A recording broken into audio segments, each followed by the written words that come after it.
Hello, this is Dr. Amr Habib, consultant neurosurgeon and spine surgeon at King Saud University, Saudi Arabia. I'm very grateful to the Egyptian Spine Association for their kind acceptance to my presentation of upper cervical spine tumors with vertebral artery involvement, case demonstration and lessons learned. I have nothing to disclose regarding this presentation. So the vertebral artery anatomy is very well known to this audience. The variability in vertebral artery anatomy is not uncommon. We did a study before in 2018 where we reviewed the CT angios for 50 patients, and we found that variability in anatomy exists even in the same patient in 14%, where the vertebral artery enters the spine at different levels. When there's a tumor, the tumor obviously changes the anatomy, can push the artery outwards, can totally engulf the artery. So when you treat a tumor with vertebral artery consideration, you would want to be preserving the patency of the vertebral artery when possible, occlude the tumor feeders without compromising the blood supply, while you're able to achieve your goals of tumor resection. So I'll go over these 5 cases, and every case is unique in the pathology and location and vertebral artery relationship. So the first case is a case where we preserved the artery, but the feeders were not embolized. This is a 22-year-old lady who presented with neck pain. However, she was neurologically intact, and she was found to have a vertebroplanum of C3. Because of a tumor that collapsed the vertebra and produced impingement on the dural sac. This is the CT scan, and you would notice that the vertebral artery is anatomically located on the outside of the tumor. We performed a CT-guided biopsy that confirmed a giant cell tumor, and an angiography that confirmed that the tumor was vascular. However, it was risky to embolize the tumor. And this is a tumor that you would like to perform a total resection while preserving the vertebral artery. So we were lucky that the tumor was not totally engulfed within the tumor. So we followed the strategy of exposing the artery outside at the level of C4, the vertebra below, and we followed the artery upwards while resecting the tumor in between. This technique was published before by resecting the anterior part of the bony anatomy of the transverse foramen.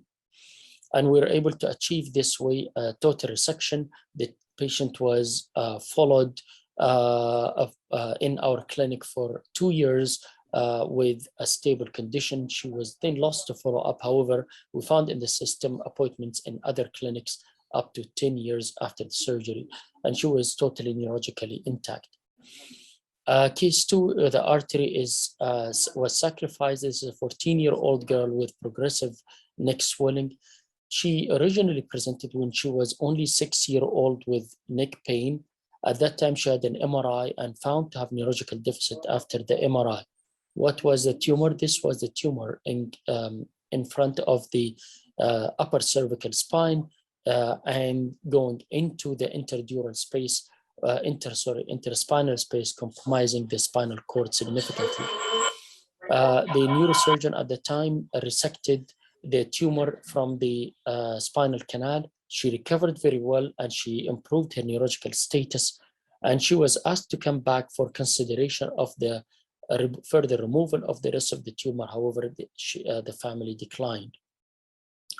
Only to show up at some follow-ups where the tumor was growing, and then when she was 14, that is 8 years later, the tumor was growing rapidly. The tumor was growing and forming a mass into the spine and forming torticollis with a tense skin overlying. Patient was cachectic and had dysphagia at the time. She had mild right-sided hemiparesis. However, the rest of neurological exam was normal, and this is her cervical spine X-ray. CT scan showed a calcified large tumor causing spine kyphosis, and a large-sided, mostly right-sided tumor encroaching into the spinal canal into many foramina. And when you look at the vertebral artery, the artery on the right side was mostly involved within the tumor. However, on the left side, it was still outside. I think this was one of the reasons when the family sought surgery in other places, she got declined because of the high risk of the procedure. So initially we performed a biopsy and evaluated the vertebral artery using an angiography. This was the biopsy confirming a myofibroma, which is a tumor of infancy and childhood, and the treatment is local, a total resection.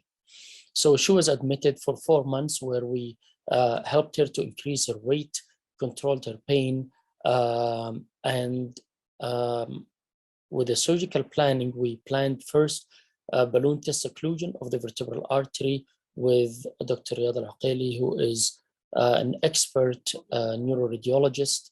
The balloon test occlusion was performed, she was tolerated, and he performed total occlusion of the artery. And then with the help of ENT surgeon, we performed the tracheostomy and did resection of the tumor, only with minimal residual left, and she's been doing well since then. During surgery, we resected the remaining part of the artery, mainly above and below the tumor. And the embolization helped us significantly also to kind of recognize the artery within the tumor. Post-operative, she had a right Horner syndrome and a right C5 weakness. The literature reported several patients where unilateral vertebral artery ligation was feasible, even without balloon test occlusion. Even some people were concerned whether there is dominant artery. As long as the other artery is patent, you can occlude one of the two arteries. Case 3, the artery was preserved. However, limited resection was necessary. This is a tumor we elected to perform a biopsy and a posterior instrumentation craniocervical, because the pathology was plasmacytoma and we did not have to go through the arterial embolization or resection. So the pathology plays a major role on how you decide. Case 4 is an artery where it was preserved. However, angio was not necessary. This is a schwannoma where the artery is outside the tumor, so staying within the capsule of the tumor was the necessary surgical thing to do in order to avoid any arterial injury. Case 5, the artery was preserved and the feeders were embolized. This is a large vascular tumor involving C2, where the neuroradiologist was capable of embolizing the arteries, the feeders of the tumor, while preserving the artery itself. And we had gone anterior and posterior to resect the tumor. This was reported as a vascular angiomatoid fibrous histiocytoma. The patient had a normal neurologic exam post-operatively and with a tiny residual. In-block resection in these areas is very risky because it carries very strong risks of injuring the vessels or the neural structures. Intralesion resection is more feasible. Vertebral artery injury was reported in the literature mostly with anterior than with a posterior approach. The angio is necessary in cases where you think vertebral artery will be within your way of resection, and then you have to make a decision based on your need of resection, the pathology, and the anatomy of the vertebral artery. So the take-home message: these are complex cases with big tumors.